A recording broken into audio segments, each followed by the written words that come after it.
Greetings to viewers and fellow Final Fantasy fans. This is Final Fantasy Fan 012, and welcome to episode 4 of Comic Studies. And this time we are still continuing.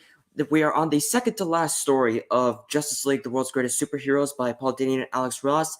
This time now covering Wonder Woman: The Spirit of Truth. I am joined by Dominic Powell, one of my colleagues and friends and colleagues from the UN Space Sea Wolf Squadron. How you doing? I'm doing I'm doing well, Final. I'm happy and looking forward to covering this next series of Justice League titles. In this case, we're focusing on one of the Trinity, Wonder Woman. Mm-hmm. We already covered Superman and Batman. Last episode, we covered Shazam, or Captain Marvel, actually. And then now we're covering Wonder Woman now. So I said this is second to last because this book actually has 5 stories.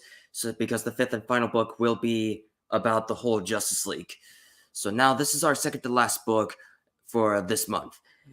And so now this book came out in 2001. And funny enough, the funny thing is, I already found this story at a Barnes and Noble because I actually have the hardcover uh, reprint of the story because it was somewhere around I believe it was like 2020 when it came out. Because I want to say it was like during when um the first movie came out, but that was like 2017 when that came out because Wonder Woman because it probably was around the time like Wonder Woman 89 was coming out. Yeah, was it 89 for the DCEU Wonder Woman? Oh, really? Well, that's Probably. It because like this whole series was previously out of print for whatever reason, but then for some reason DC got this republished in a hardcover for this in 2020. Probably, I think it was around the time when um, Wonder Woman 89 was about to be coming out, even though I think it came out back in 2021. I think Wonder Woman 89. I see. Well, that's certainly odd because as before I moved out of my home state of California, I actually remember seeing that in the graphic novels and manga aisle at my local Barnes and Noble. Yeah, that's actually where I found this because it was at the comic section, which is right next to where the manga is. That is actually where I found this. Yeah, yeah, no, but in this case, I was able to see one of the available copies before it ran out of print. Well, right, yeah, and in fact, it didn't have like the book that I have now, the Justice League: The World's Greatest Superheroes, which is up here. So then, even though the story itself is this story is contained in that book in this collection that I have up there, I will be using this one especially because, well, now that it's a lot easier for me to actually now show you the visuals because this book is pretty huge. It's the equivalent to reading a freaking newspaper. So or then, or a magazine. or a magazine, yeah. Though actually, magazines are a lot more smaller than how this is. Indeed. Because this is literally that big. It's pretty much like fills up like this half the screen from here to here, from end to end, to like from almost to like where that line is right there in the middle of the screen. Hmm. So then, now that I have this book that I got this before, I found Justice League: The World's Greatest Superheroes, the whole collection on Amazon back when I was at Indiana State University for a while. Because I used to be there until I just dropped out because it just wasn't for me. Long story short, but so then so then I'm gonna be using this story just for that occasion. So now let us get into the story.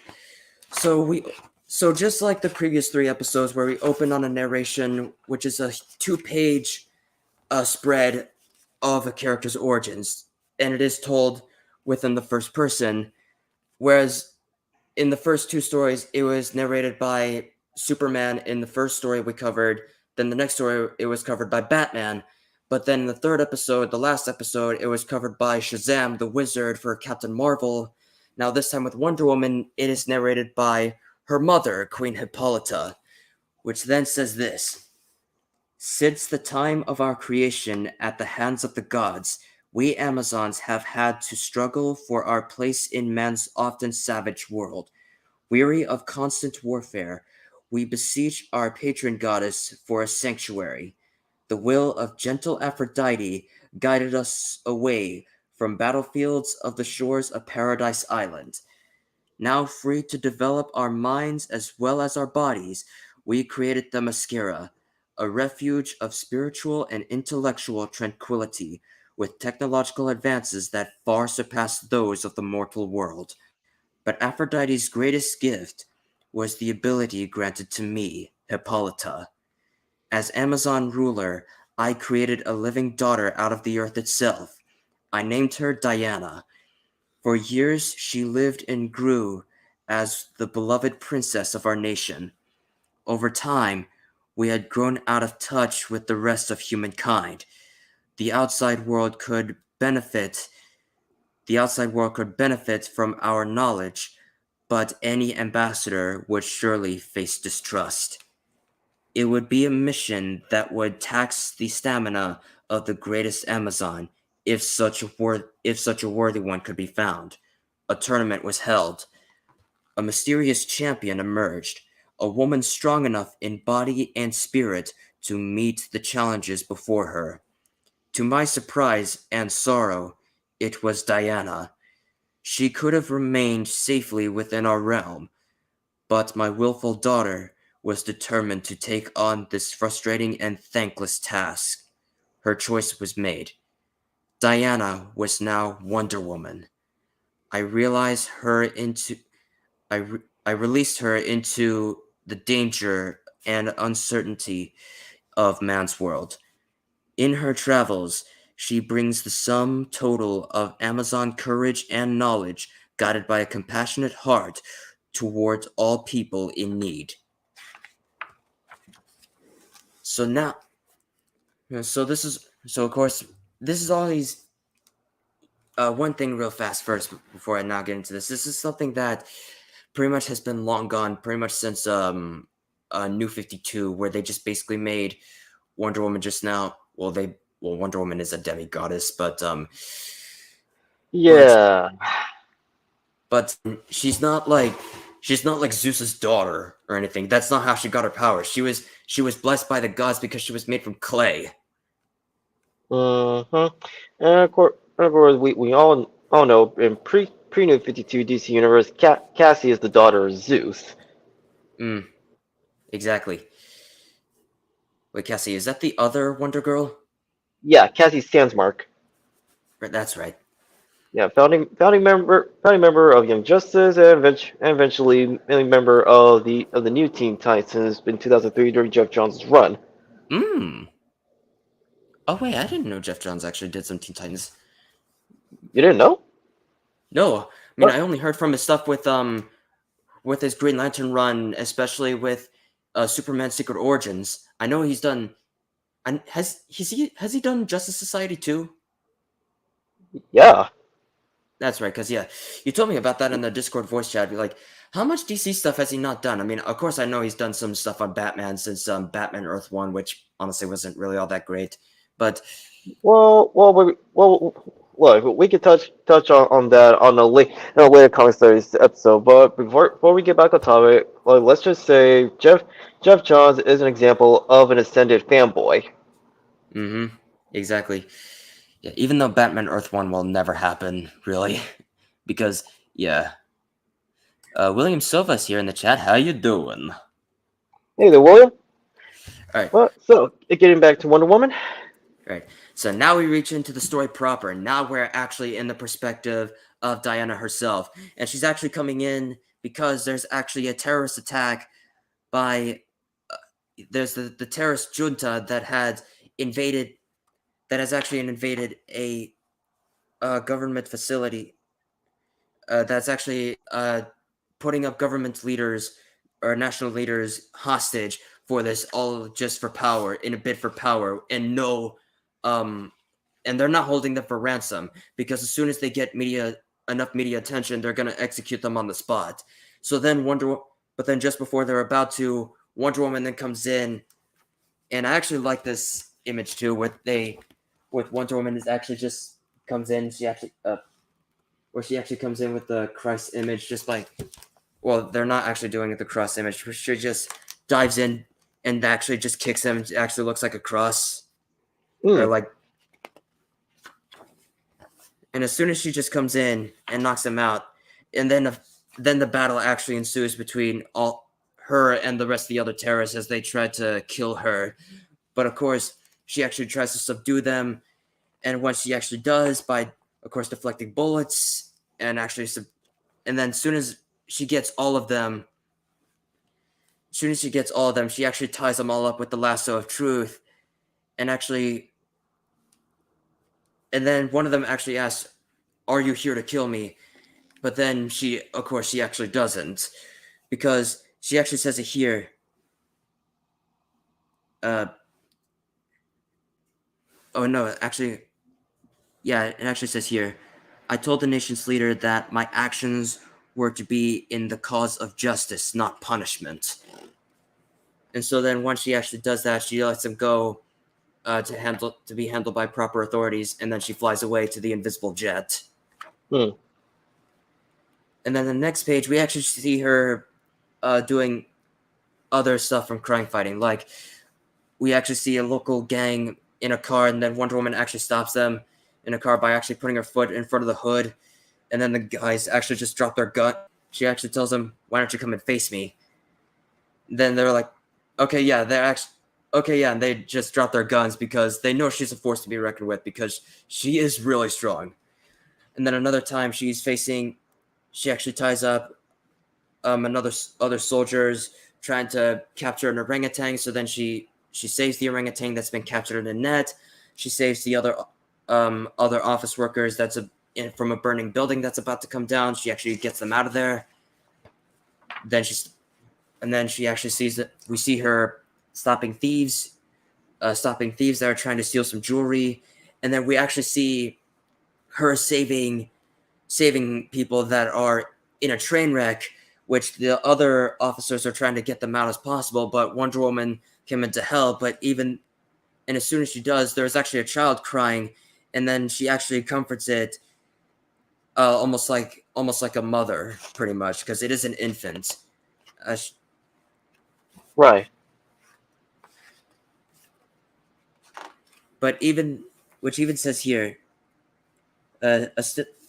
which actually says here, there are even accidents and disasters like a big train wreck earlier this week, because it's always counting up many days in the story, like her time there. Of course, counting up many days throughout her story, like throughout her life of being Wonder Woman. I know the victims are grateful for any assistance. Were grateful for any assistance, but I couldn't tell you which shook them up more: the accident itself or the sight of an Amazon holding up one of the cars. Still, to a to a frightened infant, a gentle hand and a comforting voice are always welcome, regardless of where they come from. I certainly understand the power of comfort. Every so often, I need some myself. So this is when now we actually see her in Themyscira. She actually returns there. She actually says hi to them because even though she's been gone from her home world for days, it felt like centuries, as it says here, that she's been gone from there, even when she's a part of the Justice League. And then as we see them, she always wonders why couldn't, even though she's sent there as an ambassador, she always wonders why couldn't Man's World be more like her home, like, more peaceful and more technologically advanced. People are living in peace instead of being in constant warfare with this, because that's always been the basis for Wonder Woman's story, is that she's always been being an ambassador for peace during her creation, because that's been the thing with many superhero stories as they were set during the Second World War. Hmm. Then eventually she goes to see her mother, Queen Hippolyta, and then actually, and as she actually goes to see her, she tries to ask why she asks that question that she's been wondering to herself here. But then logic she asks her, don't they logically recognize your benevolence and accept you as a guide to truth and understanding? I was somewhat embarrassed to tell her what mortals often choose what mortals often choose their own guides, and many times neither logic nor benevolence is part of the equation. So it's like, even though you're sent there as an ambassador, don't they even know this? But even though Wonder Woman is already sent, though again, yeah, she's sent there as an ambassador, and this is what we're actually going to be seeing throughout the story. She doesn't like have it rule over her head because she's all about trying to be peaceful with her actions. She's all about extending the hand of peace before drawing the hand of war. That's always been a part of Wonder Woman. That's basically what she Mhm. is. So then so then now she starts leaving Themyscira and goes back to Man's world, and then suddenly we see a protest at the capital city, and there's actually says here, a fight for civil rights was shaking a formerly autocratic nation. Protesters were filling the capital city, taxing the patience of an already unsympathetic government. Emotions were running high, and risk of violence was great. I had traveled there to urge the leaders to be tolerant and listen with open minds. My status as an ambassador gained me entrance to the governing council, where some acknowledgement was made of my past achievements and the power uh, I represented. But the scornful looks of the council members told me my presence was not to be taken seriously. In fact, I was told in so many words that my interference in this private matter was neither necessary nor welcome. They never asked me they then or no, they then they asked me to leave, and they were very direct about that. So then, as much as they're trying to acknowledge, this is already the seeds being planted that we're going to see Roman's entire journey throughout the story. Is that actually, I'll actually explain it later as soon as we're actually going to get through it. And so then, as everyone else is just already scornful about this, suddenly about what is she trying to say about this, because they're not actually trying to take her seriously about this. But then suddenly she looks outside, and now protesters are running away because tanks are moving in, and now a tank is about to run over a young girl, and suddenly she tries to make this. Now she tries to take matters into her own hands and actually try to save her. And so then she lifts up the tank to save her, and gives the soldier that's operating the tank enough time to try to get out, and then he actually does before uh, throwing it away, just to try to so that it would not be operative. And so now she helps up the little girl, the young girl, but she's still frightened, and she asks, "What even are you?" And then she says, "A friend." I smiled. "A woman just like you." Who? Then she says, "No." She shot back, "You're not like me." And then she just runs away because she's still frightened about that. I mean, well, yeah, she would be frightened like there was a tank over your head, even though it tried to run you over. But due to that amount of power, it still frightened her due to that much power that she actually possessed, like that What, enough strength. Dom. no, which of course, after that experience, it left Diana perplexed Mm-hmm. because instead of receiving things like the young girl left. Mm-hmm. So then she goes to other government leaders, is and then it actually says, and because of this reaction, she's trying to explain this to other government leaders because of after the events of what happened. I am aware that my appearance by mortal standards is strange, even unsettling.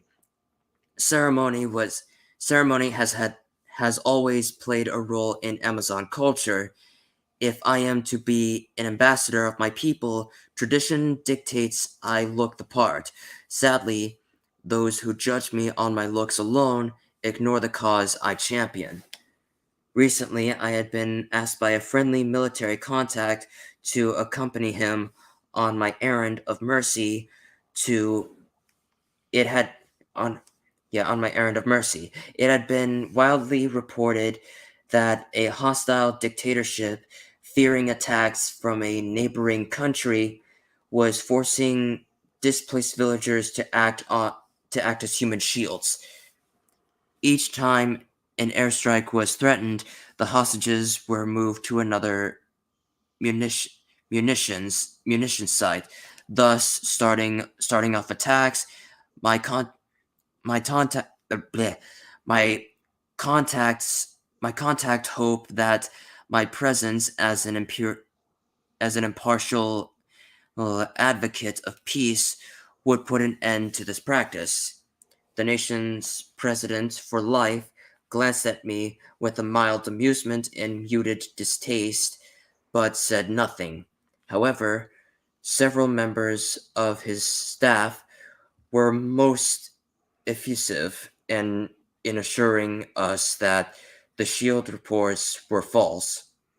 They denied any use of civilians as hostages and claimed to be mystified by our uh, by allegation by our allegations. I knew we were being lied to, but I civilly played along. When I asked if we could meet with the villagers to see their well-being, I was told just as civilly it was not possible at that time. Quietly, I told my contact that that short of that short of violating every ethical principle I vowed to uphold, I could not force the man in that room to tell us why anymore.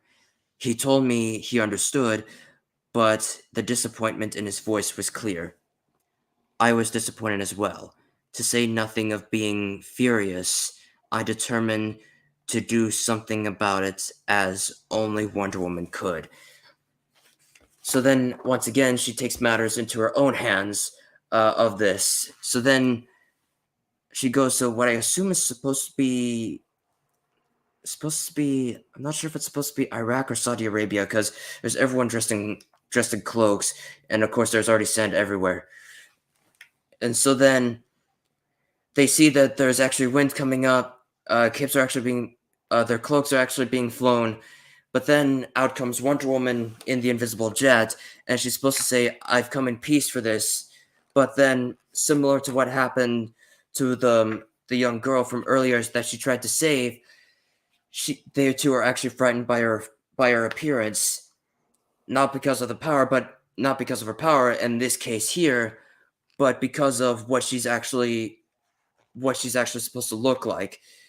Actually, just from what she looks like, she's like sent there just to be as an enforcer to the military, which she says that she wasn't, but they're still fearful of that, and so they started throwing rocks. They started throwing rocks at her to tell her to go away, and though she is actually shocked, and of course she actually does take the demand, and then she leaves. And because of that revelation that she was shocked by, she then goes to talk to a friend to actually help her out with the situation that she was trying to go through. And it's so we actually meet with Clark on top of the Daily Planet. We don't see him in the Superman suit, but he's still in the Clark Kent outfit, and it is raining outside. So then Wonder Woman's actually now wearing a hood, and Clark is still wearing the reporter suit, and of course, um, so then she asks for help of Clark's help of what's actually trying to be. Clark asks her like what's been going on, and then she asks, "I need your help." So then they go to a restaurant and actually talk about this, and they say that, and they actually says this here in this next page. Now that they're actually inside, since you mentioned it, Clark, I do have an observation of my own, I began. Why do you choose to spend most of your life in disguise?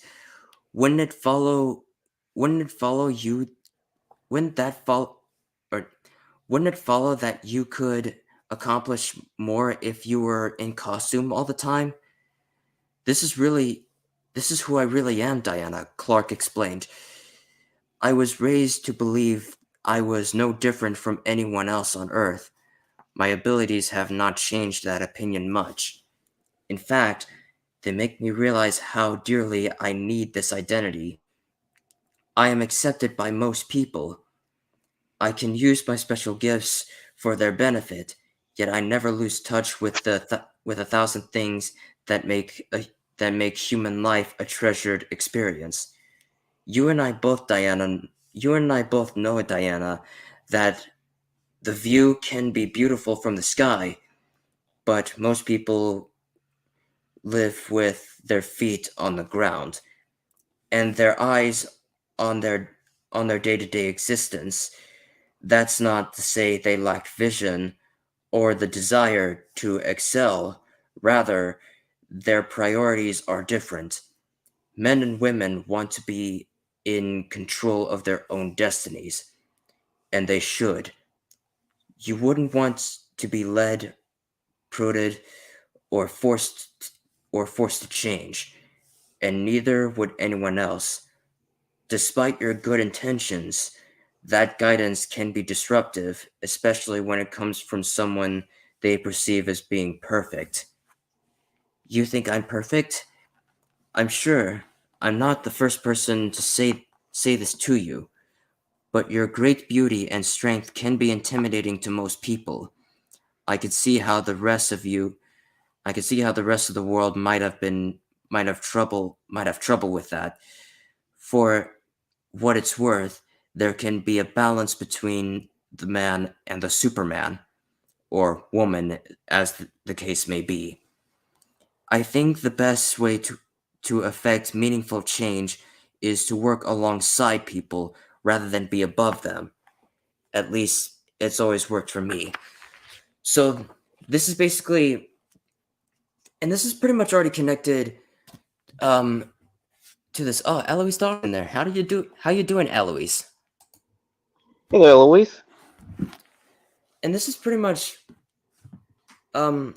So Wonder Woman's entire story, what she's going through here, is pretty much similar to what Superman went through in the very first episode that we're actually of the story that we're covering, of this anthology series that we're covering, where Superman in Superman Peace on Earth, though good intentions, he did have good intentions of trying to give the food to others, but ultimately a lot of people were scared of him, but he still gave the food anyway because he knows a lot of people would be hungry because world hunger is still a problem.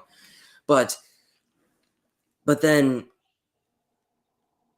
ultimately he decides ultimately when his mission failed to do this, um oh, it's the viewer now, Eloise exclaimed. We understand. But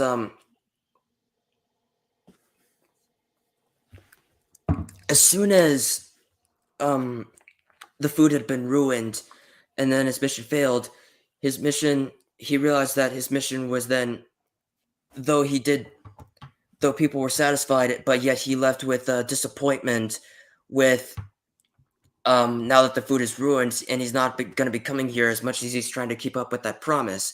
So then now his only choice to do now is to inspire others by once again living amongst the humans and actually giving humans hope as Superman, but living amongst the humans as Clark Kent.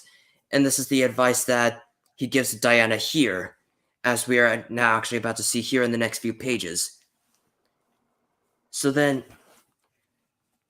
once she actually, so then she decides to take those words to heart, and now she actually takes on a disguise. And there's actually being a protest, another protest happening between two different sides. It doesn't really explain on what it actually is, but it actually, but suddenly, there's actually sides. Um, suddenly, there's actually someone who's about to shoot someone. that's about to be an assassination attempt, what looks to be an assassination attempt. And so then she tries to shove people out the way in order to find out what's happening before suddenly a murder would happen. She stalks the man that's about to shoot the gun and takes the gun from him and breaks the gun. So then, and while she didn't don the Wonder Woman costume, and that's probably in disguise, like probably underneath the disguise. Um, so then they were actually shocked as to what happened from this, and as soon as that happened, she then just walks away, and then the people. So then the protesters that saw that what happened, that could have been a murder. So then they actually they actually started to quit both sides as to what happened now, as to just what happened. Then another time, there's actually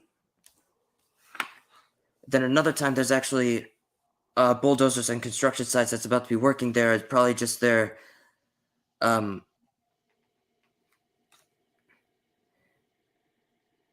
actually I think it's a threatening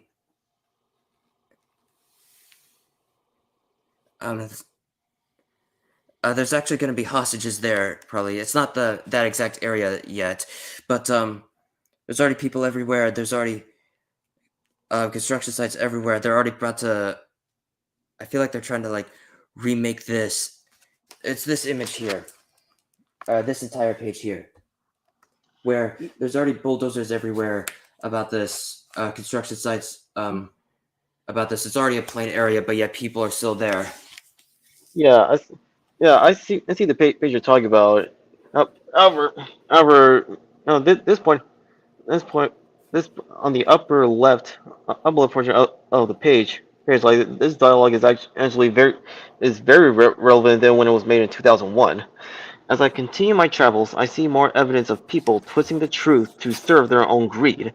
The leaders of this rainforest-rich nation have accepted millions to maintain this land as a wildlife preserve, yet they are also selling logging rights to private industry. A Right. trade in, Mm, which again is very relevant because because there are those out there who are willingly twisting the truth to suit their own needs, exactly. Yeah. especially when it comes to discussions to history. Mm-hmm. Oh, and look who's here now. Leia plus size. Another one of Yeah, our good friends evening, and Leila. colleagues from Good the to see you. USBC. Yes. Good evening, gentlemen. Sorry, I'm a little late. I had some internet connection issues. It's raining hard here. But Dominic was. Don't let me interrupt you. Look like you're 33 minutes into it. So just keep going. To those that are out there, hello to anyone in the chat, and go ahead and continue. Now, what are you reading from again? And then let Dominic continue because he was sounding so good. This is Wonder Woman: Spirit of Truth. We're actually just about halfway through the story. Actually, Okay. Okay. All right. Well, but Please. while we're covering that, I was just bringing up a point from this particular section of the spirit of truth, is this portion of dialogue in the upper left corner.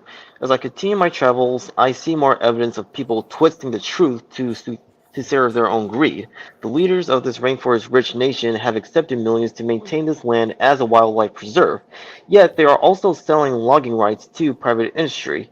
A trade embargo has been threatened and an investigation is pending, but until those actions are implemented, the cutting will continue. If there was time to stall the loggers, the sanctuary might have a chance.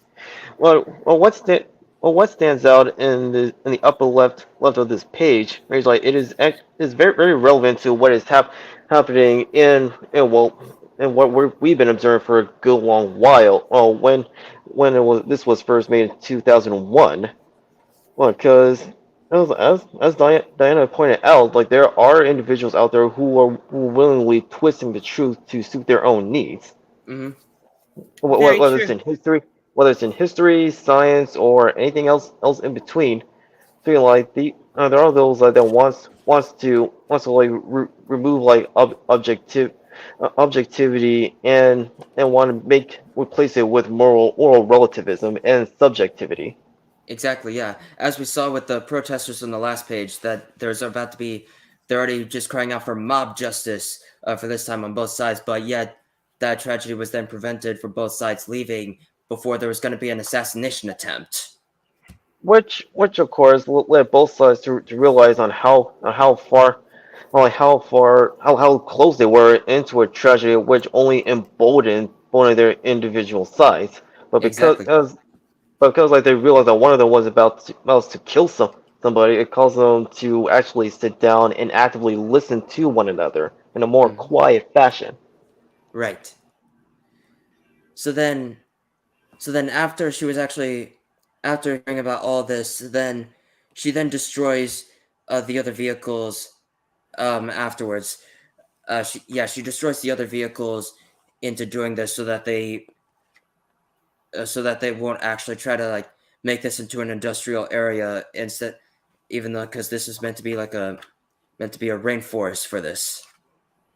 They're probably just doing this pretty much just for money for capitalism, probably. Well, capitalism, I'm not sure. Not sure. However, it does showcase like the leaders of this rainforest rich nation. Their hypocrisy. Yes.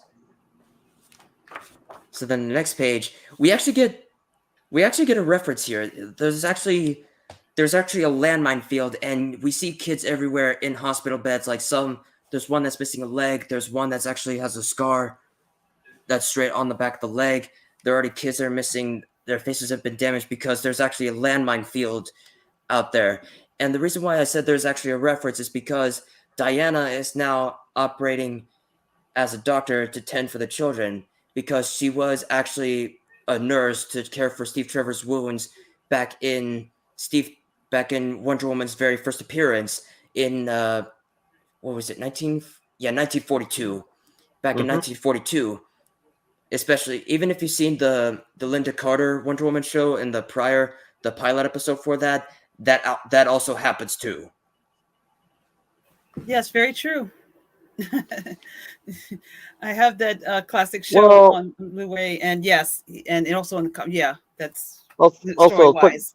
also a quick correction. It was actually 1941, not 1942. 41, that's right. Yeah, because when was I think 42 was her cover appearance in Sensation Comics. Yes, the Sensation Comics #1 in January 1942. However, her first appearance was in All Star Comics #8 which was released in October 21st, 1941. Mm-hmm.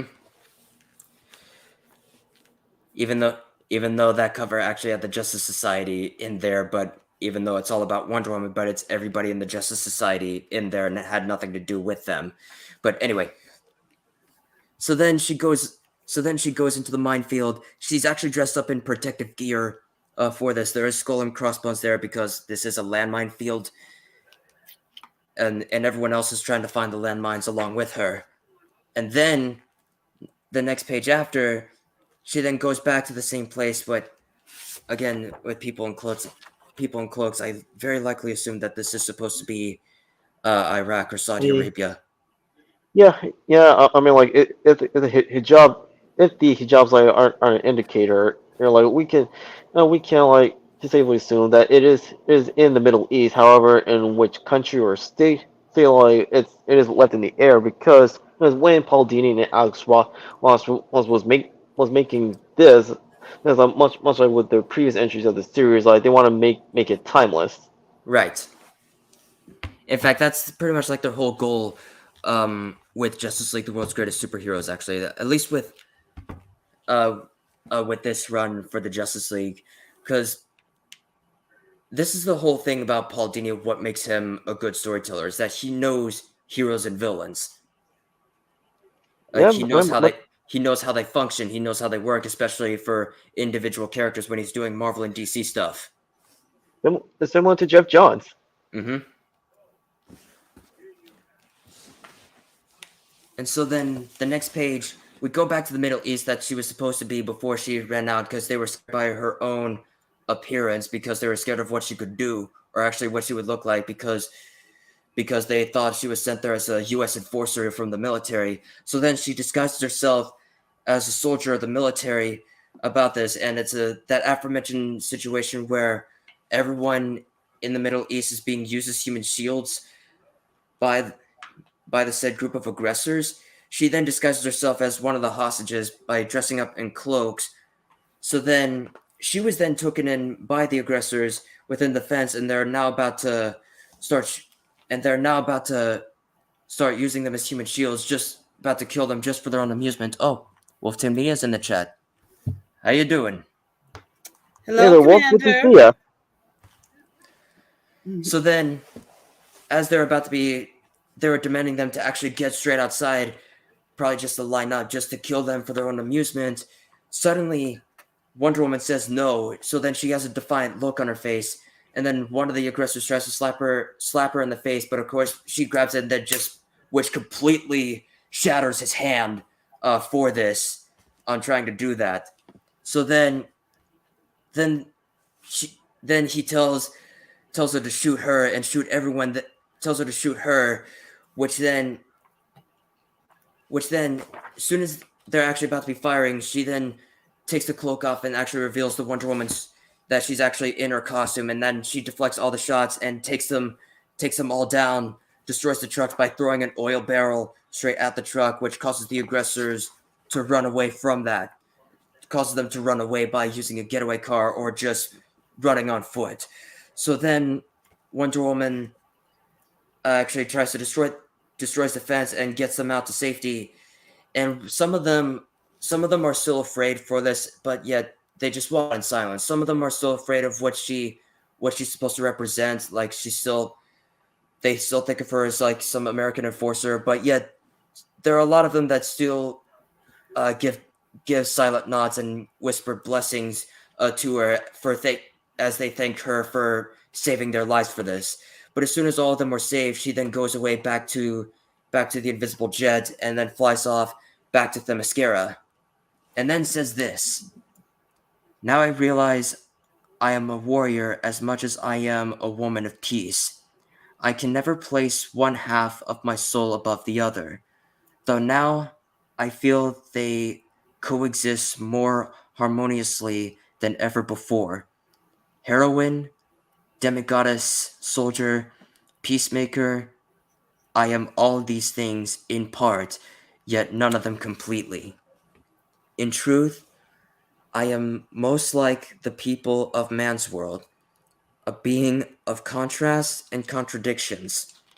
And now that I've spent time among them, I realize that's where I can continue to do the most good." So then she goes back to man's world, and she's back into the normal human disguise, and she actually calls up Clark, and she thanks Clark for helping her realize what she needed to do about this instead of like coexisting as Diana, like live among the people as Diana, but also Diana saving Prince. people as Wonder Woman, just as Clark did when he realized he can live among the people as Clark, but yet save people when he's Superman. And that's exactly what Wonder Woman needed to do. So then she lives among the humans. We see this final shot that she actually looks up to the sun, and then she turns around and then walks by into a crowd of people. And so this ends the story of Wonder Woman's Spirit of Truth.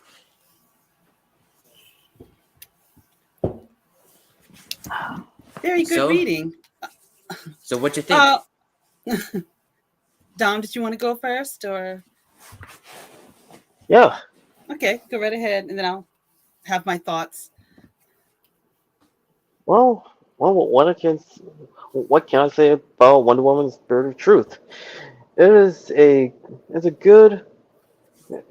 It's very like friendly to people like who are new to not just the comic book medium but also to the DC universe. You know, it's like it gives you enough of who Diana is, what makes her character, what makes her character, like why she does the way she does, and it tells an engaging story on she reconciles her duty as the ambassador of peace, as a member of the Trinity, by being by taking some cues from Clark. Mhm. When he goes by his day to day. Because for a while, people like recognize her as Wonder Woman, but like even after Crisis on Infinite Earths, like she does like maintain her civilian identity as Diana Prince. Yeah, because the whole point of Wonder Woman is that she's pretty much. This is the thing that always comes with the Trinity. What I pretty much came to think about it, like Superman, he's the one who set the events into motion because he is the face of DC Comics. Shut up about Batman. Yes, Batman's popular, but Superman is what started it all. So then Batman is Superman in a different context as to this. Um, as evidenced by there's actually a picture of this by Dave Gibbons in Dave Gibbons' World's Finest that I have mentioned back in I think I mentioned this back in the Batman comic study of this anthology series.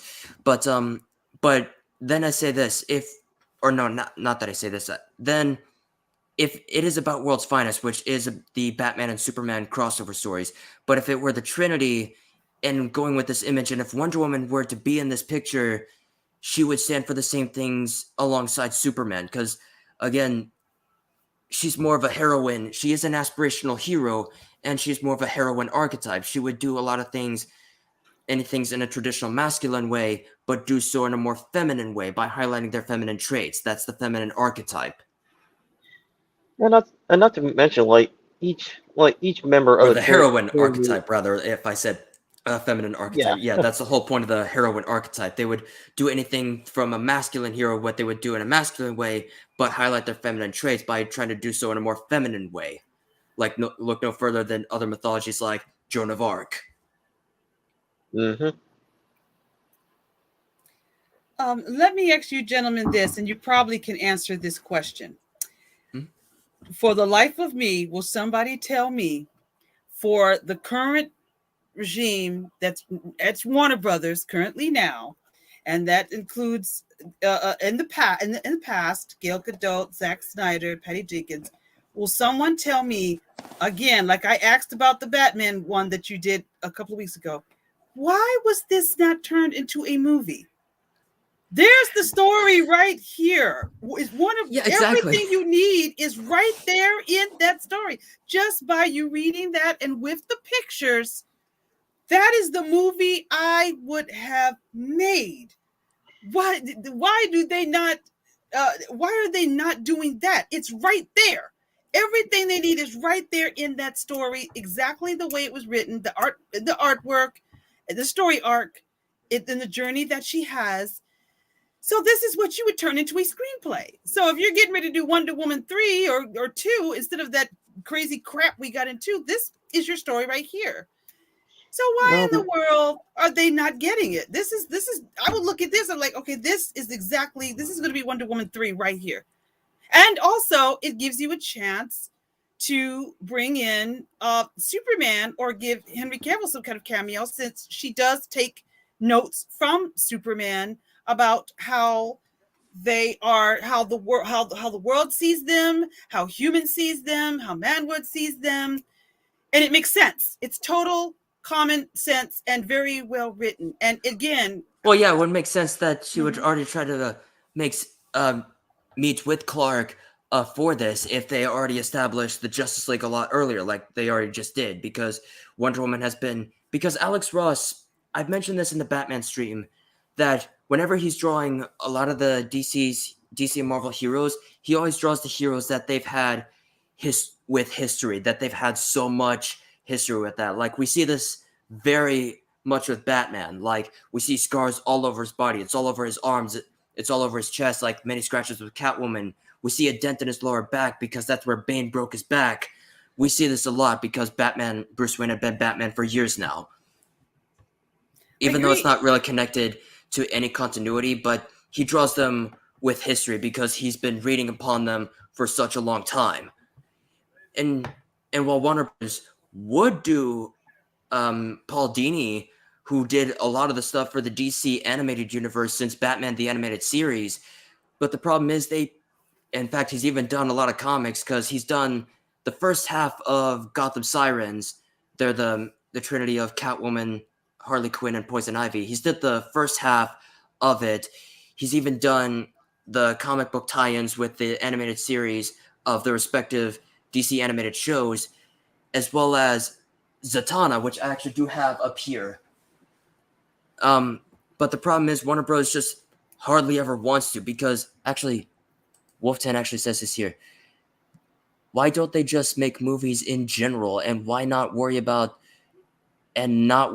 sequels and tie-ins or universes?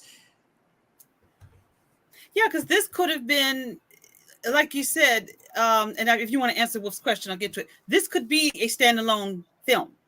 I mean, it could have been. Yeah, it could have been like the Iron Man movies in the MCU could have been pretty much on their own thing. I mean, they feel like it's basically their own thing, even though they're pretty much already connected to the MCU. In fact, you can argue the case with even though a lot of people, you might argue the case with other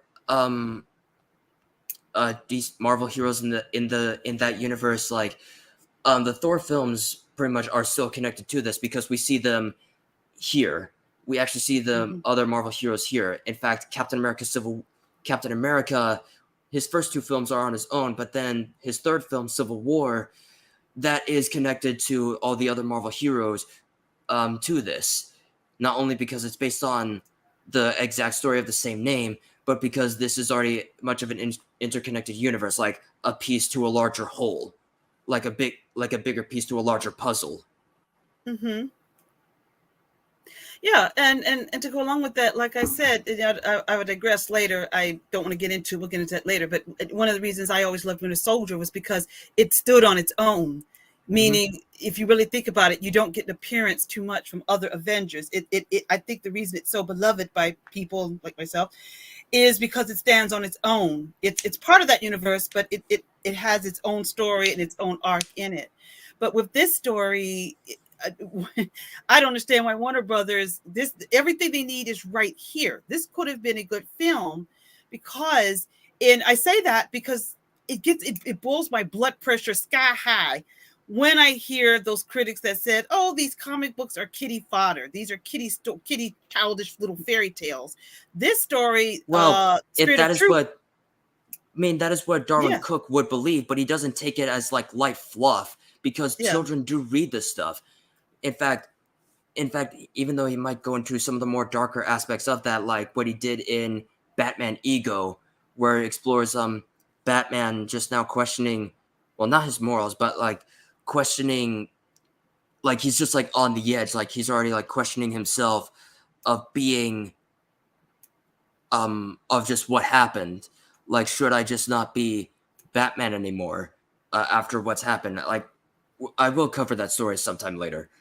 But Darwin Cook would actually, and you can have some like the darker stuff, like the more like gray areas in your superhero universe, especially with your characters like Amanda Waller, who is more of a true neutral character, probably more of like a level, not more like a, yeah, she is a neutral character, probably more like a true neutral character.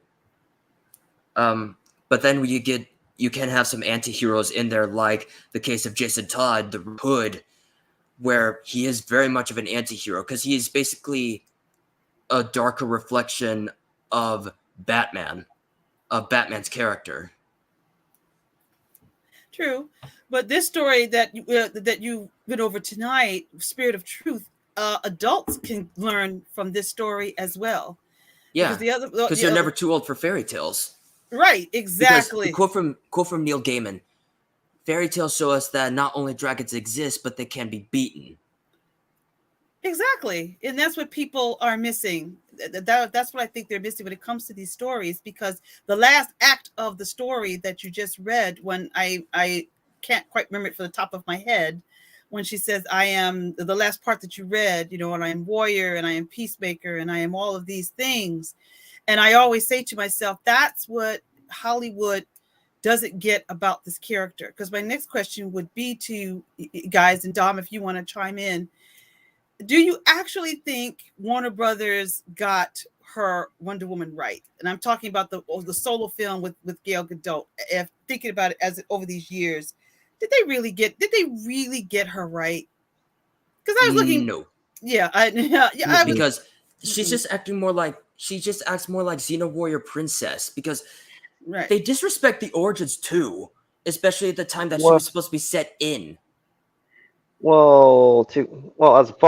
as a follow, the reason Diana was acting the way she did in the movie is because Warner Brothers was relying on the New 52 DC universe and not the pre New 52. Yeah, and that because that still takes part within the Zack Snyder's vision of the DC universe, even though they try to go for more lighter tones like the original Joss Whedon cut of Justice League or both Shazam movies. They try to go for more lighter tone because they still have been very inconsistent with their tones. Yes, Mhm. I would agree.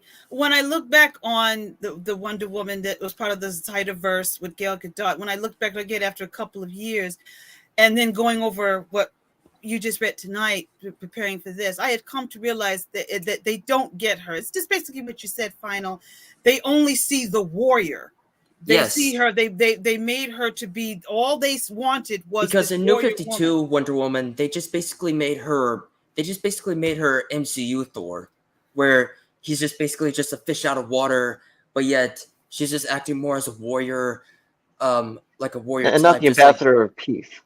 exactly. In fact, the only reason why she Right. went with Steve Trevor to Man's World is because she just ran away from her mom. Well, yeah, she loved Steve Trevor, especially in her original origin, but she was sent there as an ambassador because she was the successor, but then she was sent there by her mom to bring Steve Trevor back home, but show the Amazonian ways of this. But also to be fit within this American culture in World War II, because that's the time when superhero stories were set in at that time since 1939, or no, not 1939. Oh yeah, probably 1939 because that's probably when World War II started. Um,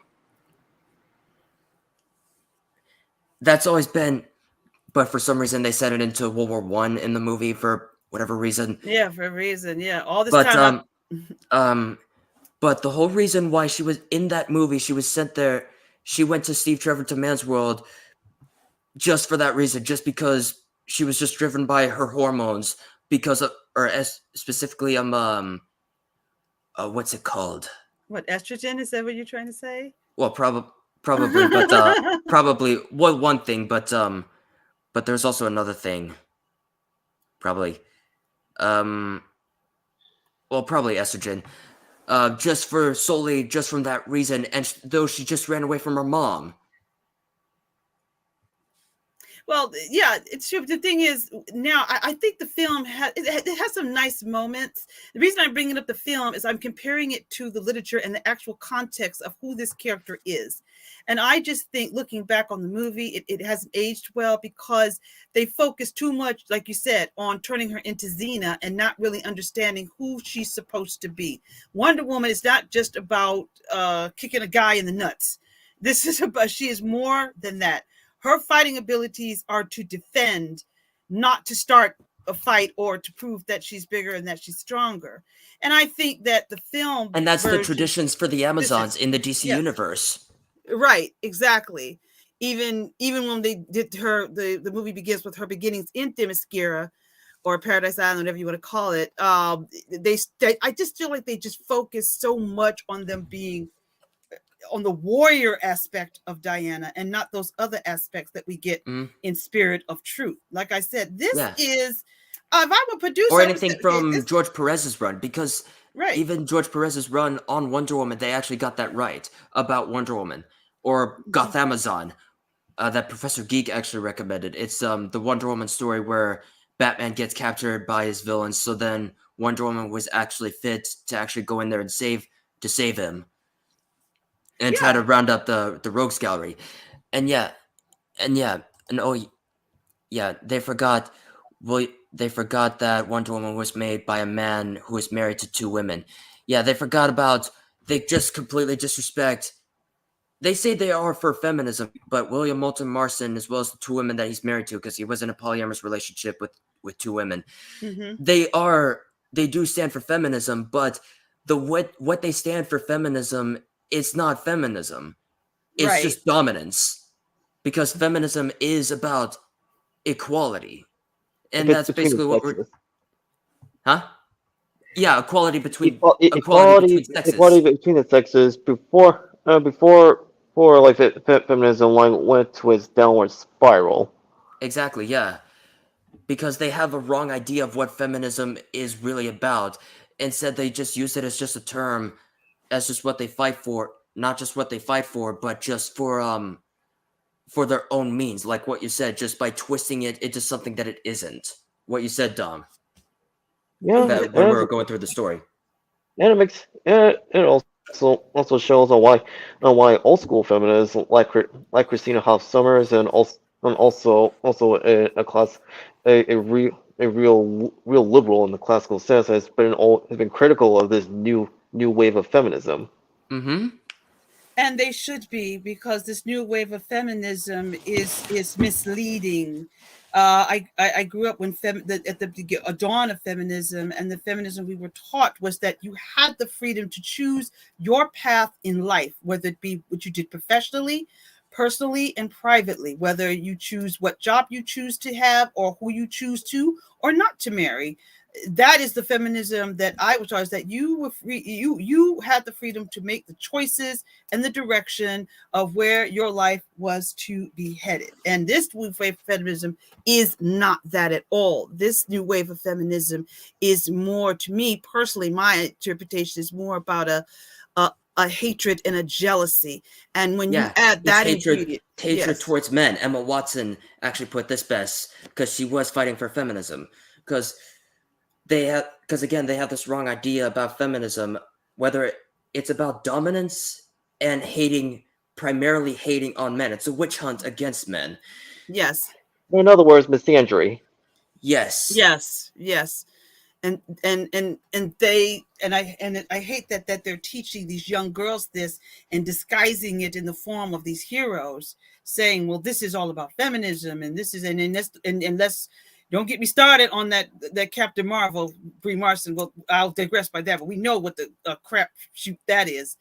But that is what really that is teaching. That's why it's falling flat, because the feminism from back in the day, say the 70s, was not that. When the era, per se, when Linda Carter had her show, that is not what they're teaching now, is not what that show had, because it wasn't just about the fact that she could equal a man in a fight. There were other things about her that made her who she was, and most of all, that she fought for protection, she fought to defend, she fought for those who could not fight for themselves, but she also She stands wanted for them to learn. peace and stands for Yes, truth because that's right. what it's about. This is what the Trinity is supposed to be about. Like Superman is hope, Batman is justice, and Wonder Woman is truth because that's what they fight for. That's what the Justice League they too even fight for. I agree, and I think that's why over the years have passed, DC under the command of Warner Brothers, this current Warner Brothers, the films have left a bad taste in some people's mouths. Some people are okay with it, but I think the bottom line is because that element that you just described, final, they sucked that out. They Yeah, sucked all because that out. Sound Engraver actually I think it was in Sound Engraver or no, not Sound Engraver stream, Professor Geek stream when he was doing Saturday it was actually Office hours.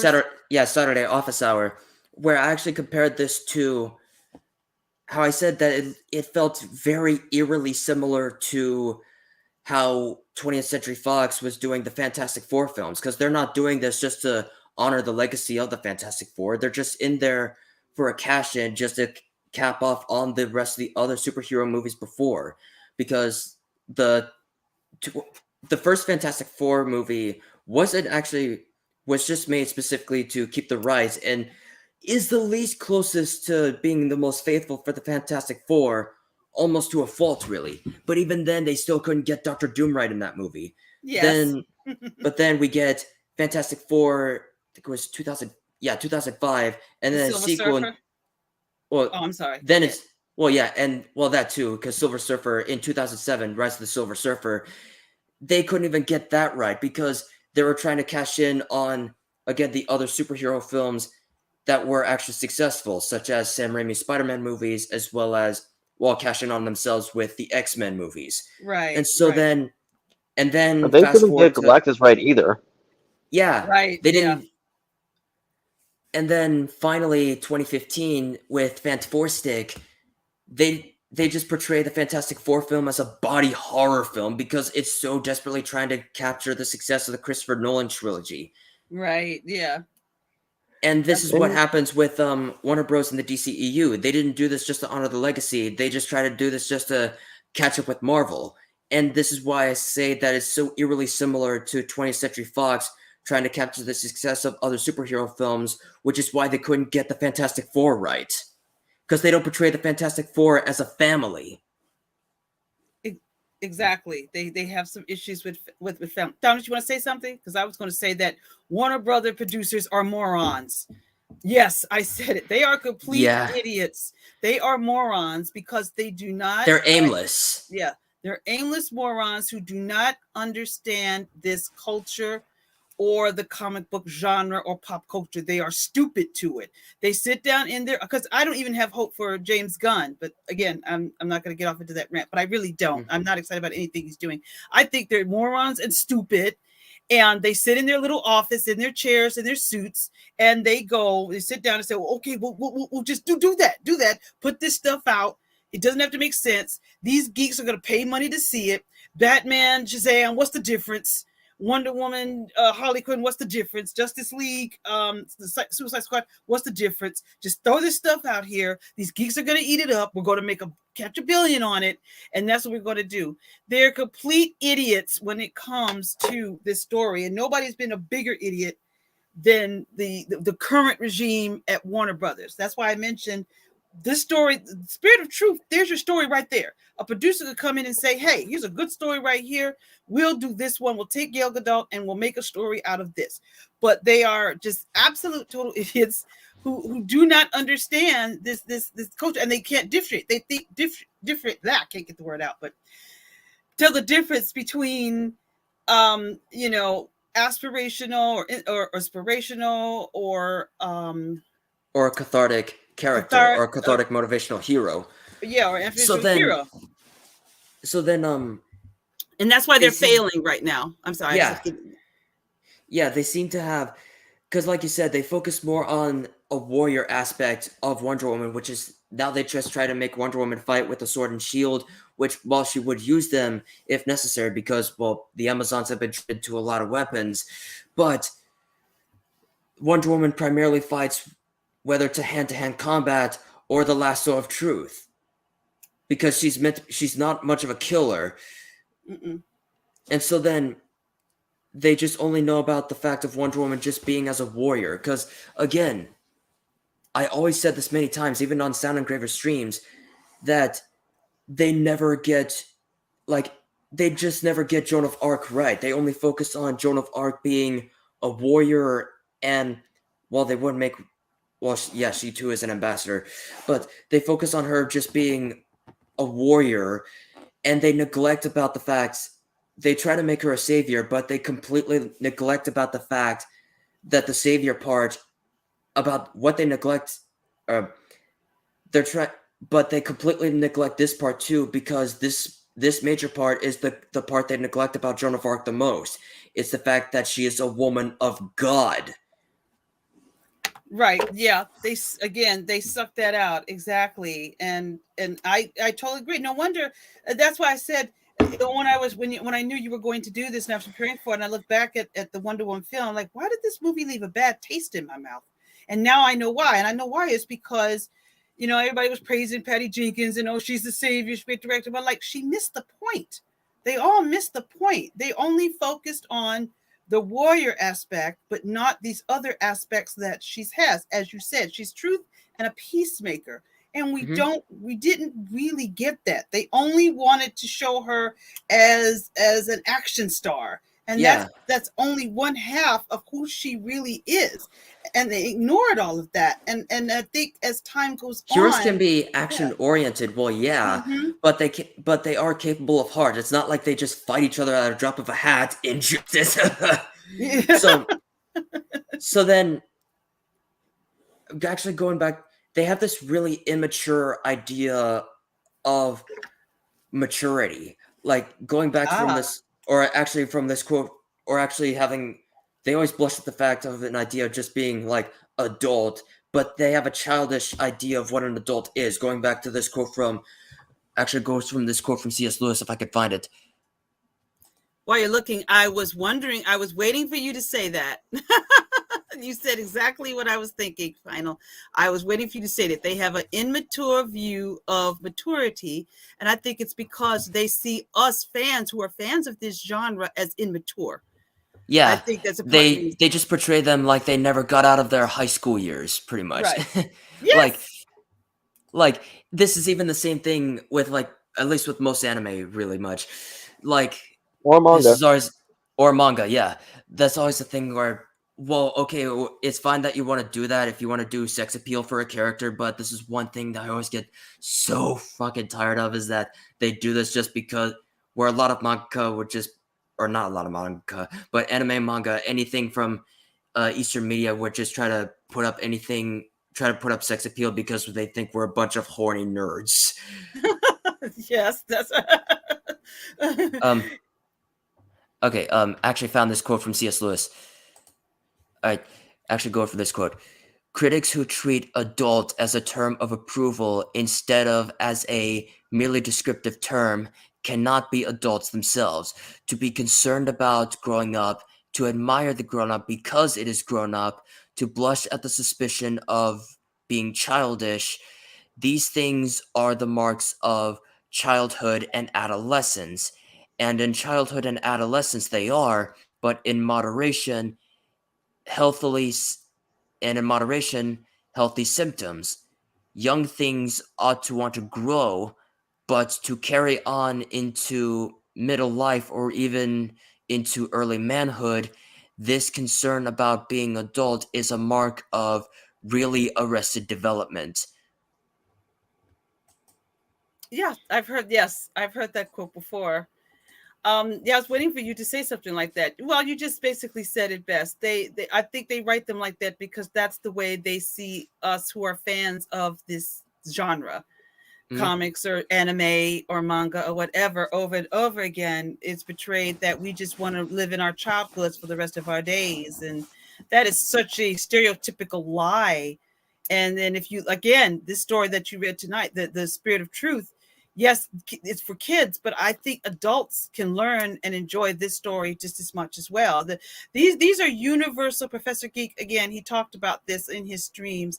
These to me are universal stories. They're not just little bedtime stories for kids. They are universal morality tales that everyone can learn from, because mostly these heroes are adults, and those are lessons that's you never stop learning from. You don't drop these lessons after you've reached puberty. They follow you right into your adulthood and mold you into who you are. Whereas the critics of this stuff seem to think that, well, you're supposed to drop this stuff, when you're in puberty now, so throw all this stuff away and get rid of these stories don't matter anymore. Now it's about I death, mean, dying, they disease. would pretty much matter. I mean, well, yeah, Mm-hmm. you can't just leave. You can't always be the child all the time, as the case with the Lost Boys in Neverland, like what Mm-hmm. we see with Wendy in the story of Peter Pan, both in the original book as well as in the Disney film adaptation, and yes, even the Broadway show. That Wendy, she already knew what she wanted to be when she would grow up, and then when it was time for her to go away from Neverland, she decided to, actually still remains within her memory, but decides that she would just let that go now, but still remembered. Yeah. Mm-hmm. Of course. Yeah. She would always be. Yeah. You do let In it go fact, and you that's move on. You remember. what the Lost Boys in Neverland had to learn, but unfortunately, Peter didn't. Right. And that's the sad thing. Peter never actually did. Even though he would have Tinkerbell at his side, he will always be a little lonely. and but yet he would never have a mature, lasting relationship. Yes, yeah, I get what you're saying. Yeah, yep. Yeah, That well, that is Animated Wonder Woman is best Wonder Woman. Yes, the 2009 Wonder Woman is a much better Wonder Woman movie than at least what we What actually we're have getting. now. Like Yes. if we're not gonna set Wonder Woman in World War II, at least set it somewhere in the modern times. At least somewhere in modern times, like at least like maybe somewhere in the 1946, like somewhere after World War II ended, which was 1940. Yeah, 1945, after the bombs dropped. What were you going to say, Dom?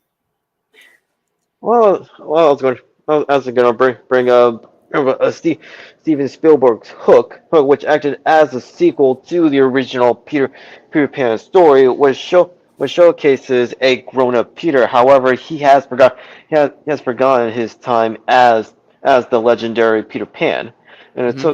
it took him well over the course of the story to regain his memories as Peter Pan, because like he has forgotten all his time like in Neverland, Hook, and everything else. After he encountered like Wendy, like as she in her older state, and when he meets her daughter, he decides to actually stay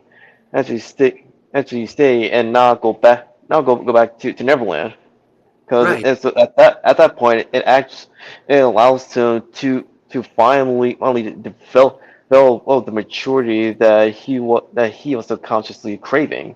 Because Hmm. like Leia said, so like yeah, he may like he doesn't want to lose the kid in him. However, like it came at the cost of not really growing up. Because Right, in Neverland, like he was effectively ageless. Hmm. right. And then when he left and he married, he went out into the real world. Yeah, that's when he started. But the thing was, he grew up, but was it that he forgot those memories of Neverland that he had to be reminded of? Or, Yes.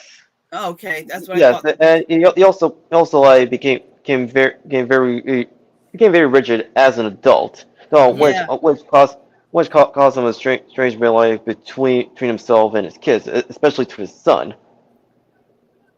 right. Yeah, I thought that was the message. Yeah, I thought that was the point that I took away from the movie. The point away from the movie, that Well, I mean, well, the point of the movie is yeah he, like, acknowledge that you are entering that transition from childhood to being a man or woman. However, like it shouldn't come at the cost of losing the kid in you. Right.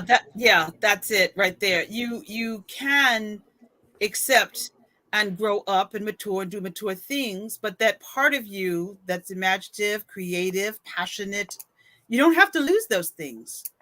You Or have to lose reject it. it. Yeah, you don't have to lose it or reject it, because if you notice, people who lose and reject those things, those are unhappy people. Those are very unhappy people, and they're missing it, and they find other ways to find it. The most of the critics that say that but they're unhappy people. You just said it best. You can grow up, and as we all do, but you don't have to abandon those things. If you have children or families, you pass it on to them, or you find a way to put it into your everyday life. Because we're often told this, but I really do think reason we've got such mean spirited people these days is because I think they abandoned the things that they were passionate to them. They were told, well, you have to abandon this and push this away, and your passion for this has to go away. And that's why you get the critics that bash us now, because they don't get it. They really, really think they think we get up in the morning, they think we're the Big Bang Theory cast. We get up in the morning, we put on our costumes, we go to work, and we don't know how to be in the real world. Or they see Comic-Con and they're stung struck, like everybody's in their costumes and creative. Well, it's just for that day, or for that time, they're just showing their little passion and fun. It doesn't mean that they don't ignore the responsibilities they have or try to relive it. So they Yes. miss that. and that's something that I have that's why they don't understand this genre. Or going back to what you're speaking about tonight, the studio heads suck the blood out of this story because they feel that, well, this is kitty fodder, so we've got to make it adult. But the adult stuff is there. You just don't see it, or you Yes. just take it out.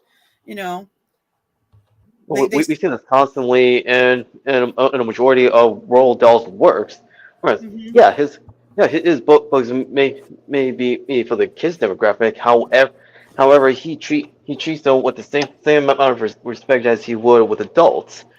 Oh, Yes. so and it's also, yeah, time and again, like people, like everybody, whether they're a kid or that they're an adult, like they go back to reading stories because like they're not limited to just kids. It's for all ages. Exactly. That's why when there's I was actually trying to say something here, but I forgot what it was. Yeah, actually, Wolfton actually sort of best. Unhappy people trying to tell you to be happy, but yet they can't even be happy themselves. Yes, Wolf. Amen to that. Amen to that. That's why I don't listen to anything they have to say, because I always tell them, "Well, are you a happy person?" And most of the time, they Oh, can't look me in the eye. mm. And trying to But say, they can't be honest. They can't yeah, be honest with themselves when they interact with other people. I yeah, would also like to add, it's not just the Hollywood types like from the screenwriters to the producers and the directors, but also those from the comic book industry yes, that have contributed to where the where comics as well as like every other facet of entertainment every one of them are in the state that they're in. yes, Yes, I would agree with that. Like, I'll give an example. For instance, it irks them, when the cons come around, and fans come and they like to dress up in their favorite character, and we come and we meet, and it burns them up so bad it doesn't make sense to them at all. They think it's weird and strange. And it's not that we're weird and strange, it's just that we have not forgotten our passion for these stories or these characters, whether it be comics, film, books, video games, anime, manga, whatever it is. We have not forgotten our passion for it, and we like to come together to show that passion for it. Whereas mhm. those critics And of that's it, entirely the yeah, reason why I decided to do this one, do the comic studies, as well as eventually talking about comic book adaptations by sometime in the future, where we talk about this. Even though my entire channel I am entirely a Final Fantasy YouTube channel, but I wanted to talk about comic studies mainly because I wanted to talk about comic books because those have been a part of my childhood. That's actually been those heroes have been a part of my childhood, and I wanted to actually share those passions here, especially because I've actually said this in the last episode that in Shazam Power of Hope, because what the power of hope is actually I've compared this to actually what every DC story should be about. I say that Shazam Power of Hope is one of the stories where it's DC at its finest because DC is about hope. And larger than life. Yes. And so then I compared this to Final Fantasy because why I compare this to that? Because this is the message that should be present in every Final Fantasy game, in spite of being their unconnected worlds and unconnected story being set in their own worlds. The message of every Final Fantasy game should be hope over nihilism. exactly. I agree. I mean, the idea of all of these characters, whether it's in like I said, in games or comics or whatever you choose to be the media that gives you hope, these characters are to be something to aspire to. Now, I know for a fact, me myself, I will never have the great physique as Wonder Woman has or kick butt like she does. I never will. But however, that is still something to aspire to. It inspires me to be the best that I can be. I do not need them to change her to look like me. That's not necessary. Whether it's Yeah, color, and that's not the physique, or point anything, it's of not that's not the necessary. point of making a character because Right. you may reflect some aspects of your character, like whether it's through your psyche. In fact, that's pretty much how Carl Jung actually went through this when making archetypes doing this by going through pretty much his own psyche is to define the term of archetypes, which later Jungian students like George Lucas would apply those when making Star Wars, or when Robert Moore and Gillette Douglas, when they And were Joseph actually Campbell. doing, and Joseph Campbell Mhm. and Joseph Campbell were actually going through this by actually expanding upon this through archetypes, through stories, especially because of the things that have been involved in other stories. Well, yeah, because like through those archetypes, there's like people realize like even like young themselves like there is there is a universe there's a universal well I wouldn't say a universal appeal, but those archetypes times like are universal and not limited to just one's culture or any one's culture or religion. Yeah. Like there's an applicability because of how universal they are. Mm-hmm. Yes, exactly. I agree. We can't fly like Superman, but we can aspire. He can inspire us to live our lives the best way we can. Have love for our fellow man. Have compassion for our fellow man. Try to do the right thing because it's the right thing, not because of what it's going to give me, or if I've ever had a situation or something that's a challenge to me. It could be personal, it could be private, whatever I'm going through, the characters are there so that we can find a way to dig out of this problem and know we can come out a champion.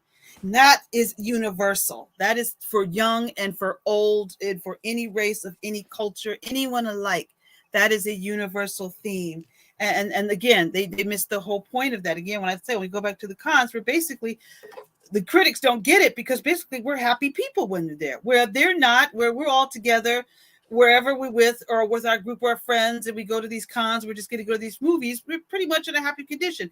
Where they're sitting at home on their couch with their dog, drinking a beer, nothing wrong with that. But I'm just saying how the loneliness they have because they abandon all of that. And I think that's why they bash it more because they've lost what we already have and they don't know how to get it back or they're too scared to bring it back. Right. And Well, to paraphrase George Carlin, as cynics are jaded idealists. yes, that's a good quote. Yeah, That's a and good, yeah, and it was I remember like we're watching a bit of like George Carlin's like comedy, but it's like that like phrase like stuck with me because he is not wrong. Like most people like they start out as idealists, maybe like they like wide-eyed like naive idealists, but ideal is all the same. However, as time passes, some remain like idealistic and optimistic, but in more practical or practical, pragmatic, or realistic ways, while others have become cynical because they have seen too much of objective reality, and they're afraid of reconciling with their previous idealism because like they've been hurt too much. agreed. Yeah, I totally agree with you. I don't have to repeat what you just said in a paraphrase. Like you said, they've been affected by the negative energy. Instead of rising above it, they let it suck the blood from them. And then now they turned into that very negativity that at first they tried to fight. So when they see people fight that, they think that, well, you're crazy. You're in a dream world. That's another problem we're facing today with these adaptations is you're getting these writers coming in saying, we have to put it in the real world. We have to put the realism in it. We have to make it realistic. Then you don't understand But the what a question is fantasy is. why?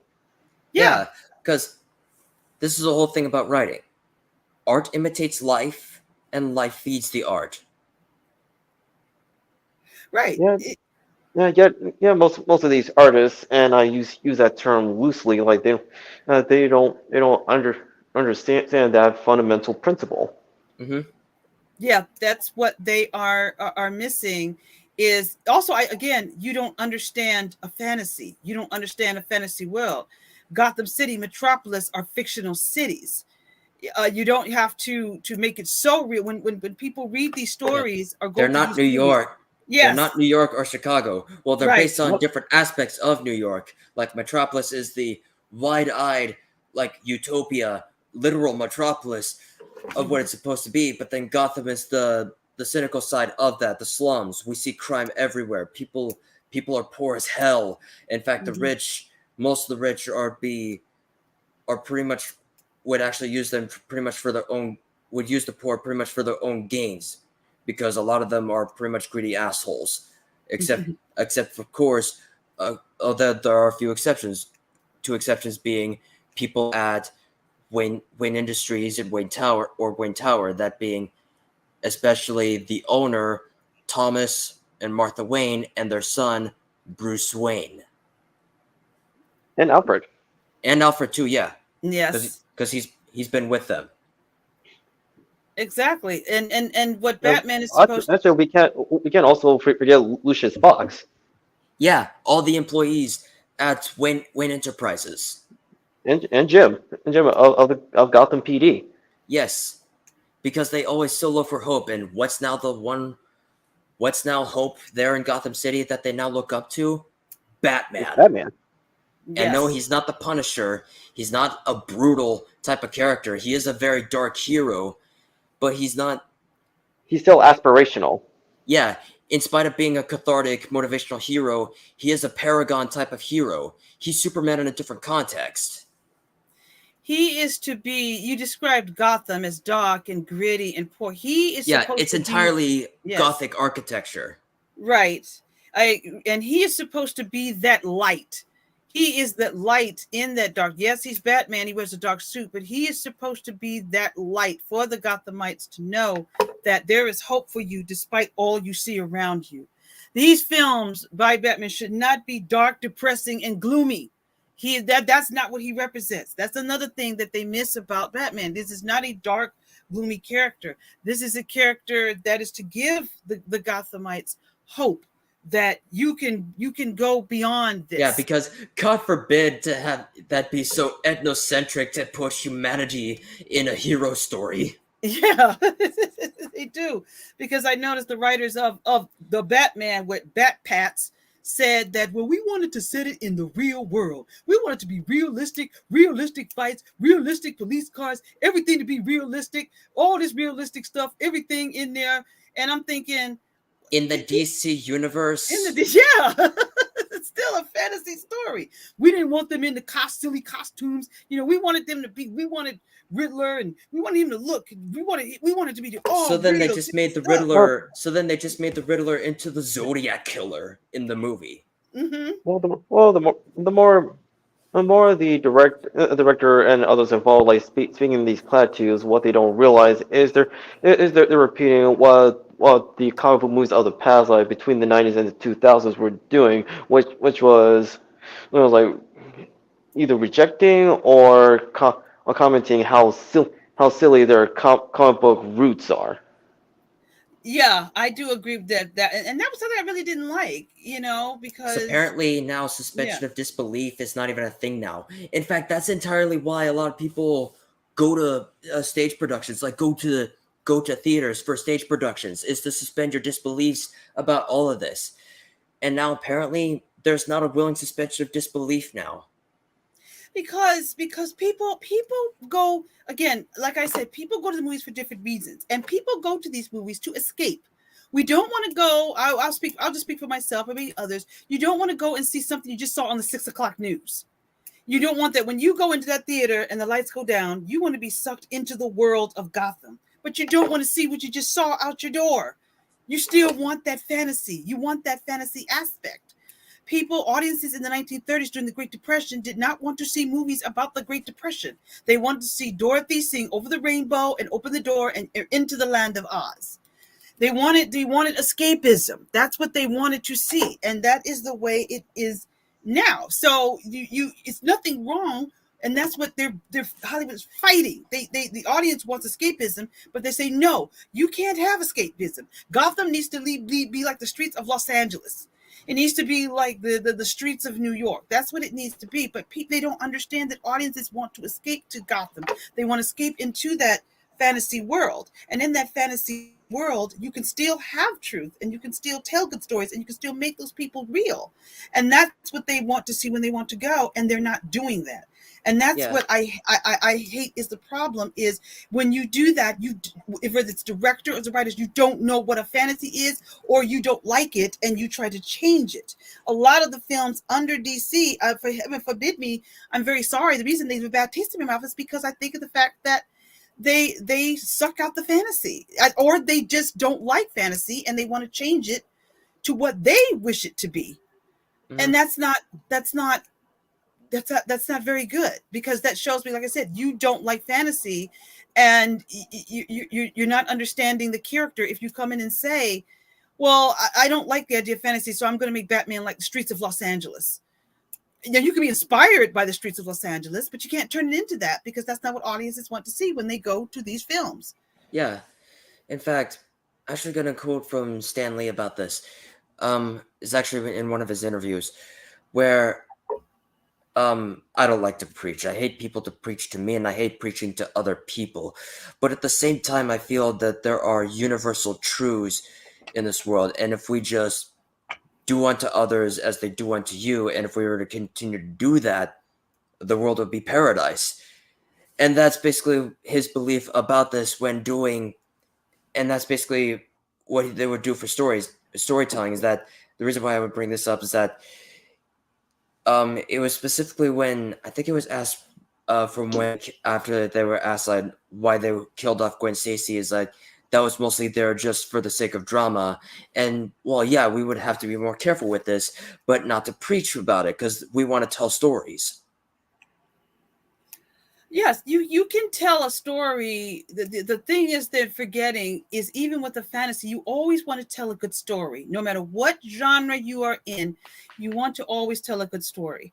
And you can tell a good story without being preachy. You have to let the audience feel this story for Yeah, themselves. You have to And, let them actually, take that for themselves. yeah, and actually, make up and make up their own minds on whatever topics like this story is showing like yeah, through its themes. yeah. Because again, now I'm gonna quote from another quote. Actually, a second quote I'm gonna bring up from Neil Gaiman is that I'm not going to tell you how I'm not going to tell you how to feel about a story. I'd rather you just felt it. So I'm going and I'm not going to tell you how sad the death of the unicorn is. I want you to actually I'd rather you just felt like you're sad, because while I'm telling you the story, I'm telling you the story like I give you the story that I'm about to tell you, or no. Yeah, I'm not going to because I'm going to tell you a story, and whilst doing that I'm going to break your heart, because I'm actually just paraphrasing from that quote, It's because that's okay. the whole thing about storytelling is that storytelling tells you to think for yourself, and when you're actually suspend and while you have the suspension of disbelief, you're actually being able to be sucked into this world, into immerse yourself within this, and while you're actually going to be feeling a roller coaster of emotions along the way, because that's the power of storytelling, is that I'm not going to tell you, you should not tell the audience how to feel about how funny it is or how sad this moment is. I'd rather you just felt it. Right, and that's the magic. Indeed. Uh, Yep. well, going back to Gaiman, like both him and Grant Morrison before the two men lost their way. Wait, like when they came here to the States through the British invasion of comic books, they show to have and Mark Miller, all three. Well, it's still like, this is the two Gaiman and Morrison before they lost their way. Is they show to have genuine passion for the superhero genre and seeks to elevate them Yes. with with game like Gaiman.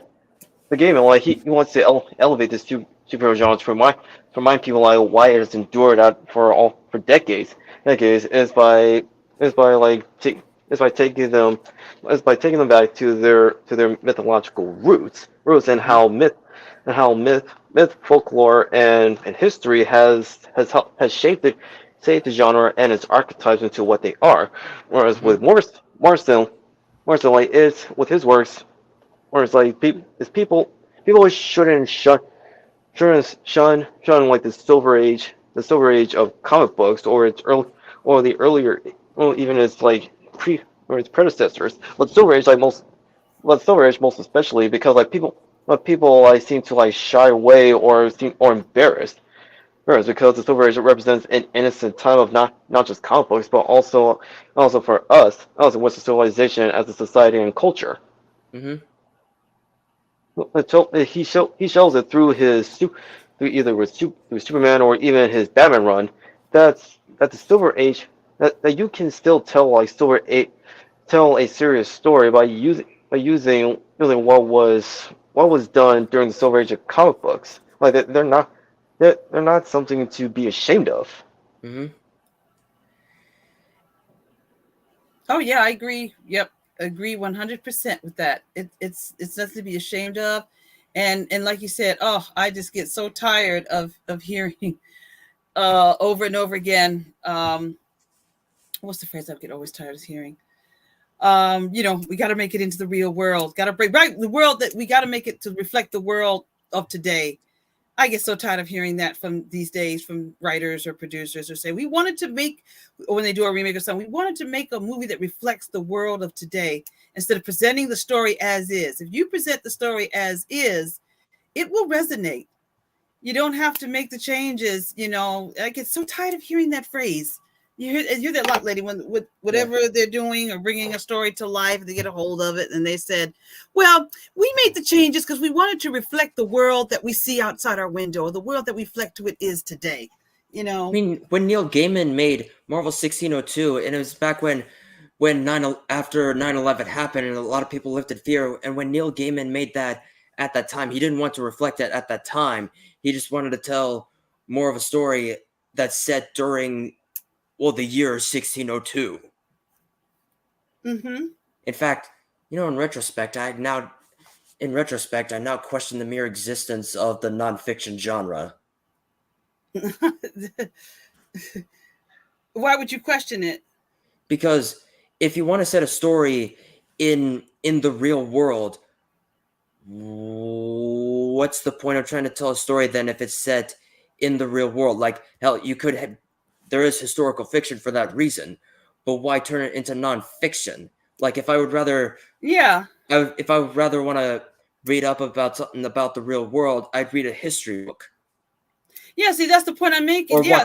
watch a documentary about someone, like maybe some nature documentaries, or watch any documentaries about famous authors like Mark Twain, the author behind The Adventures of Tom Sawyer, or any legendary savior figures like Joan of Arc.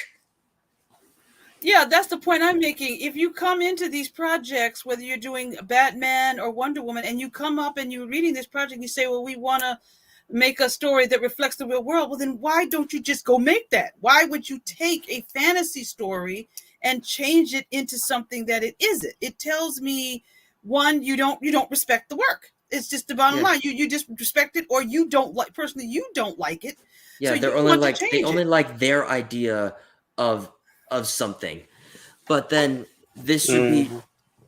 But then, how am I going to tie in this? Trying to figure out how to tie this in with Wonder Woman.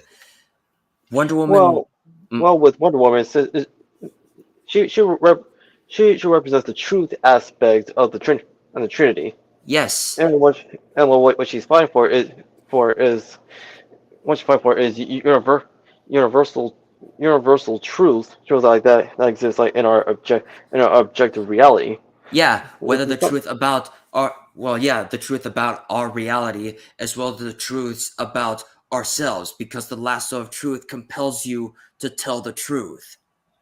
yes, yes, and it shows and there's yes, and she by doing so, it causes people to be more honest with themselves, and helps them to under, understand like the environment that they're living in. Yeah, and the truth the truth like and can may is and can be uncomfortable. However, it's better to recognize it as it is instead of sort of construing it to suit your own needs, or try to make the truth as based on fact to try to disregard it and try to replace it with your own that is built on Yes, a faulty foundation, and as well as subjectivity and moral relativism coming from the school of postmodernism, because like they don't want to showcase the truth. They want to speak his truth or her truth, Yeah, or but there's no such thing as whatever. that. There's no such Yes, thing as there's the his or her truth, truth. That's an opinion. There's only and the truth. yes, and people nowadays they're conflating the truth with opinion. Yes. Like they want us to forget that there is a difference. Yes. In fact, and this and all the while fighting or not fighting, but try to actually fighting for peace and actually fight for peace. And that's what we try to live for. We want to live in peace for this. And that's what Wonder Woman's supposed to be. She is a peacemaker, but yet she is also a savior. Exactly. And that's why, since you've been covering DC stories, when you've been covering over this, and I'm contrasting to what the DC is doing now, whether it be comics or with being owned by Warner Brothers, that's why the films aren't aging very well. I mean, that's just my personal opinion. I'm speaking for myself. I can't speak for Yeah. anybody else. But I No, think that's they become unintentional. They become unintentional period pieces. Yes. right, Yeah, right. because That's like there are Instead tons of of just works of fictions out there that writes the works of fiction in a setting that mirrors like what's going on at the time, either during or after Obama's presidency or during Donald Trump's presidency, and they have a character that is based on Trump. yes. Like they're doing it in a way to to vent their opinions, and if they don't, and the people like don't agree with what the media sells about Trump like being an Islamophobe or whatever, and Obama as a savior, then you're not really telling a story. You're selling people propaganda. Yes. exactly. Yes. And that's not what a story is for, because propaganda tells you what to think. Storytelling tells you to think for yourself. And that's the truth. Yeah, and Tolkien, like he makes that point very clear in his works. In his Yes. works, like especially in his famous quote regarding allegories and applicability. Yes. So like he's not against allegory in and of itself. However, He's what he does take issue is if people using allegory to give people a slanted view of the world. yes. In fact, even C.S. Lewis doesn't even like that. As much as a lot of people like to argue that the Chronicles of Narnia is a Christian allegory, it really isn't. It is a fairy tale. Exactly. Yes, I agree. And what Dominic just explained about propaganda, and that is why I think these films are failing, and why DC, when you look back on it, they're not really as good as they claim to be. I Yeah. always said that they left a bad taste in my mouth, and now I know why. I'm now Yeah. figuring, now I'm understanding why they did it, because they sucked Yeah. out what made the films work. As much as everyone loves Henry Cavill's Superman, that was not Superman. That was not Superman. Zack Snyder did not understand, or didn't want to understand, who Superman really was. A thousand times, and you can do whatever you want. Like Justice League Snyder Cut didn't do anything to change, to me. Again, speaking for myself, did not change the tone of the destruction, because he did not understand, or he didn't want to understand what these characters are supposed to be, and the stories are supposed to be told. Yeah. And that's why the films, I think, as time goes on, you go back and look at it, they're not good. And it's why the DCEU is crumbling to pieces, why it's in shambles right now. Yeah. Everybody's wondering why it's in shambles. It's the storytelling. Yeah. Yeah, Because we don't have with because this is not they're not telling much more hero stories now. So Right. now we're about to start wrapping up, because Mm-hmm. at the end of the day, we're trying, as Wonder Woman would try to put this, heroes should. I've already said this many times with the past four hero stories, that past three, four counting this one with Justice League, the world's greatest superheroes. They are the world's greatest superheroes because they inspire us. This is what DC should be about. They give us hope. That's what heroes should be about. And so then what Wonder Woman is supposed to be fighting for is peace. She fights for truth, but in order to make the whole world live in peace like Themyscira does. And that's what the Justice League are fighting for too. They fight for truth, justice, and the American way. American way.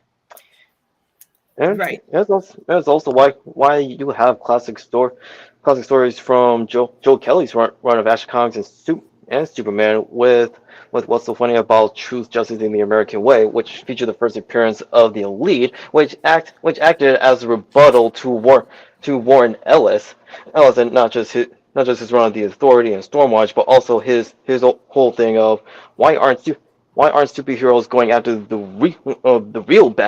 real bad guys, the villains? Yeah. And so that's basically what we should fight for. That's what we should fight for, is always not fight for hope, or actually always have hope and always fight for hope. We shouldn't be against each other. We shouldn't be against each other for this. We should live in harmony for this, to live in peace. That's what Wonder Woman's trying to fight for.